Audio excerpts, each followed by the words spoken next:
It's a question that has baffled the greatest YouTube philosophers of our time.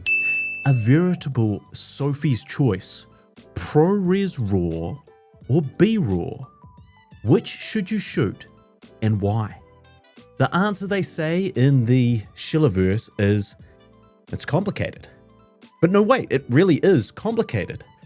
But after some heavy-duty testing, I think I know the answer. A few short weeks ago, Blackmagic turned the filmmaking world upside down by finally allowing ProRes RAW to be natively usable in DaVinci Resolve. Now the very best color grading and editing program has a completely new RAW codec to work with, one that had been sitting dormant on many users' cameras through recording monitors, now ready to be put to good use. Call it old camera Viagra, because filming ProRes RAW on your Nikon, Fuji, Panasonic, either internally or through something like an Atomos Ninja V, meant these cameras were suddenly ready to shoot a full load of rock-hard RAW recordings at a moment's notice. But this then invites a new question for many of the same audience who would benefit from the game-changing update, because most of those cameras also have the ability to film in Blackmagic's own proprietary RAW codec, BRAW. For the first time ever, we have BRAW and ProRes RAW available simultaneously on the same camera systems, on the same edit software. It's cats and dogs living together. Mass hysteria! Currently, the Blackmagic Video Assist allows you to record BRAW externally. Currently, the Atomos Ninja V allows you to record ProRes RAW externally. Some newer cameras like the S1II and the Nikon Z6 III also allow you to record ProRes RAW internally. So which do you invest in, and which RAW codec is the best RAW codec that is not called Red Code RAW? Let's find out. First of all, these tests were done on the Panasonic S1II, either recording BRAW to the Video Assist or internally recording ProRes RAW to a CF Express card. So I am analyzing this choice based on this camera and its RAW shooting options. If you're using a different camera that doesn't allow any type of internal recording, then that does change the conversation somewhat. But the first thing we need to acknowledge is, if I want to record ProRes RAW on the S1II, all I have to do is select the setting and own a fast enough CF Express card, which I'm pretty sure is all of them. If I want to record BRAW, I have to invest in an external monitor, which is true of many of the cameras with these features. But for S1II owners, GH7 owners, Z6 III owners, there's no additional cost to filming in ProRes RAW. Well, there is an additional cost, but we'll come back to that. For all intents and purposes, you get ProRes RAW without plugging in a monitor or risking a shaky HDMI cable. It also means you can shoot in very high quality without even having a monitor attached. This is great for solo shooting, for quick shooting. For example, at this Moon Festival event, I could put away my monitor and just sort of more discreetly capture the action in a totally stripped down setup. And then using BRAW, that is not possible. That's 1 point for ProRes RAW on these cameras. If you've got, say, a FX3 or FX30, there's no real advantage in this area, but more cameras are making ProRes RAW available internally. Currently, only Blackmagic cameras can do BRAW internally. In terms of image quality settings, it's really hard to tell which RAW system is superior. But these tests I'm filming in BRAW 12:1 5.9K, which is the smallest, lowest quality BRAW option. Personally, I've never noticed that lower quality, and the few times where I've bumped up my compression rate to, say, 5:1, I honestly haven't noticed much of a difference. For ProRes RAW, I was mainly filming 5.8K in standard ProRes RAW. ProRes RAW only gives you standard and then HQ for the best quality. The file sizes in HQ are massive, but so are the file sizes even in standard ProRes RAW. They just don't provide enough compression options like Blackmagic does, so this is a point for BRAW. But in terms of the image quality itself, like, how do they really compare? It's not an easy assessment. I don't do dynamic range tests or over-under exposure, they're just too boring for me. I just like to get out and shoot normally with these RAW codecs and then play around with that footage in the edit. Looking at this footage and pushing and pulling it a little bit, I would say that ProRes RAW maybe has a bit more information and a bit more flexibility. So we'll give another point to ProRes RAW. But maybe I'd change my mind if I was shooting at a slightly higher quality of BRAW. Also, BRAW has the handy highlight recovery option, which at times can be a bit of a lifesaver, and no such option exists for ProRes RAW currently. Either way, they're both very good. You can do a lot with either codec in post. But we also do need to say that ProRes RAW will bog down your system. It will slow down your edit a bit even in a 1080 timeline. Most of the time it plays okay, but I've definitely experienced some chug whenever I'm grading the ProRes RAW images. BRAW on the other hand has been integrated with DaVinci Resolve from the ground up. This is a Dragon Ball GT fusion situation. They're a whole ecosystem together. So I find the BRAW clips to just run buttery smooth on my M1 Max Studio with 64GB of RAM. Blackmagic have just configured it to run effortlessly. So in terms of editing timeline performance, definitely 1 point to BRAW here. And what about colors? Well, technically, as they are raw codecs, you can interpret them in any log curve you want. But if you assume the sensor you're filming on will have some advantage to how you configure these, if we're converting these to vlog color space, then I prefer the BRAW interpretation via a straight log to Rec 709 conversion. BRAW also does have its own color pipeline with Blackmagic Design Generation 5, whereas ProRes RAW just says, choose your own adventure. I'm far from a colorist, so I'm normally just aiming for a relatively neutral Rec 709 look for my clients. But I would say there's no true winner here, it's a tie. I have never really liked working with ProRes RAW colors in any configuration, but I think that's because I've never had the proper RAW workflow options before Blackmagic's DaVinci Resolve update. Now, we do also need to talk about resolution and frame rates. On the Panasonic S1II, BRAW can do 3x2 open gate up to 30 frames per second, which, as every camera nerd on YouTube wants to point out, is just so important for social media and vertical content these days. Me, personally, I just like it for anamorphic filming. I find the open gate mode to be helpful but not essential, but it's great to have it.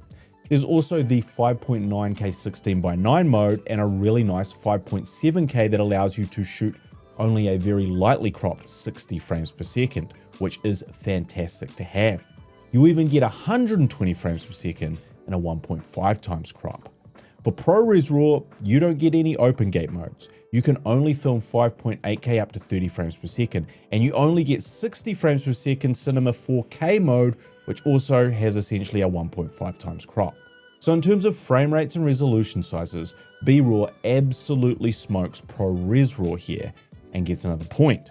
But it's important to highlight this is for the S1II. Depending on your camera and your external recorder, you may have more ProRes RAW options. So currently, it's a pretty close race. There's not much in it, with the BRAW pulling just slightly ahead due to its additional compression options and how well it can be edited in the timeline.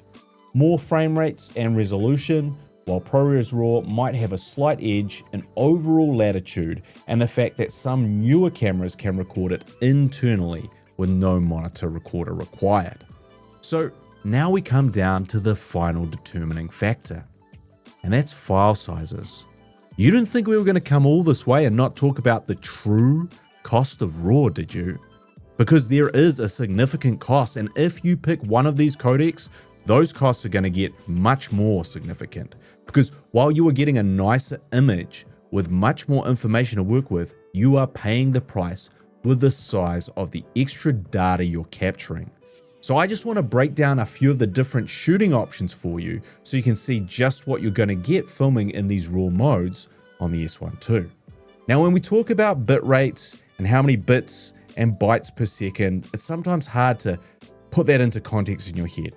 So I'm going based off how much RAW recording footage you're going to get off a 1 terabyte CF Express card or SD card. So you can more accurately gauge what this means storage-wise for you.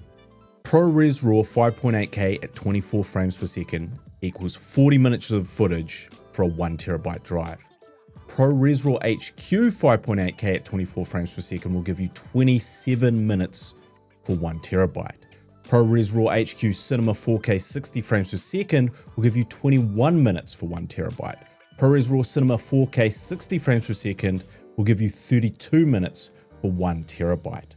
So how do you feel about filling up a terabyte after filming for less than half an hour or at best 40 minutes? Because unless you're filming in the cropped Cinema 4K mode, this is the best case scenario when filming in standard ProRes RAW. Now let's look at BRAW by comparison.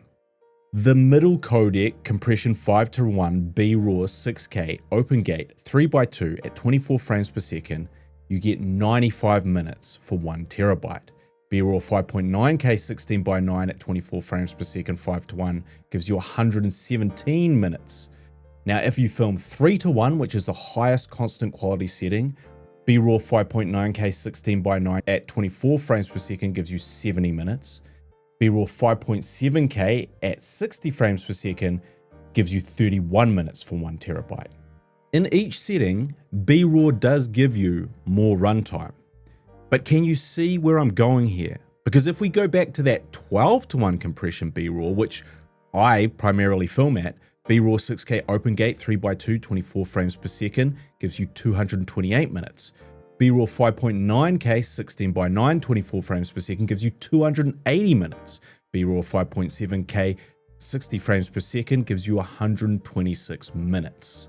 Now, I don't know about you, but getting 280 minutes out of my 1 terabyte SSD seems a lot more feasible than 40 minutes. And this is the often overlooked massive file size elephant in the room. If you want to shoot RAW, it is going to cost you a significant amount of money in hard drives. There's just no way around it. Remember that to comfortably move all this data around, you're going to want to have this footage on SSD drives, or at the very least striped RAID drives, which pushes that hard drive price up even more. Also remember that no footage is considered officially safe until it is backed up 2 additional times, preferably in multiple locations. That means that if you want to have 24 terabytes of storage to mitigate hard drive failure and data loss, you actually need 72 terabytes of hard drive space in total. Now, just for context, remember that 24 terabytes is going to let me record only 16 hours of regular ProRes RAW footage. So I hope you don't shoot any events. I hope you don't shoot any long form interviews. I hope you don't shoot feature films. I hope you don't shoot ridiculous YouTube videos comparing RAW formats. Well, shit, I shoot all 4.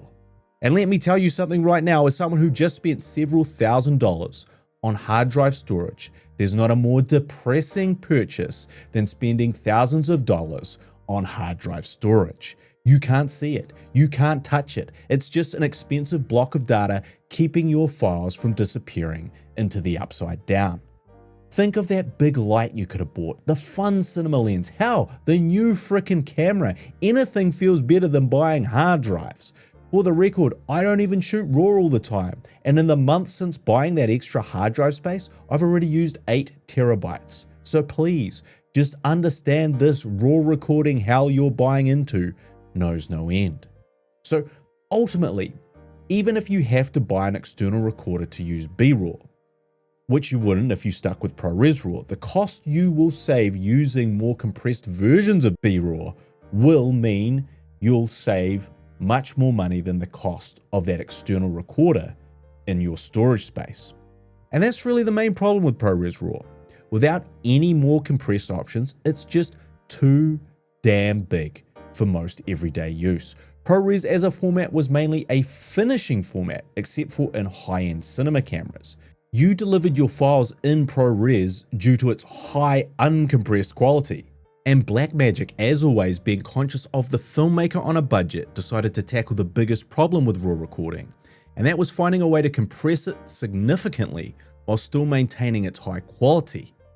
Thank you, indie god Grant Petty, for his unwavering support of struggling artists. So that'd be pretty cool. So while it may not be as good as Red RAW, and while ProRes RAW may offer just slightly more quality, purely from a dollars and cents perspective, it makes no sense to choose ProRes RAW except purely for the immediate convenience of not using an external monitor, if your camera can do it internally. Unless, of course, you're one of the elite filmmakers who's already filming on a Blackmagic camera using glorious internal B-RAW, in which case,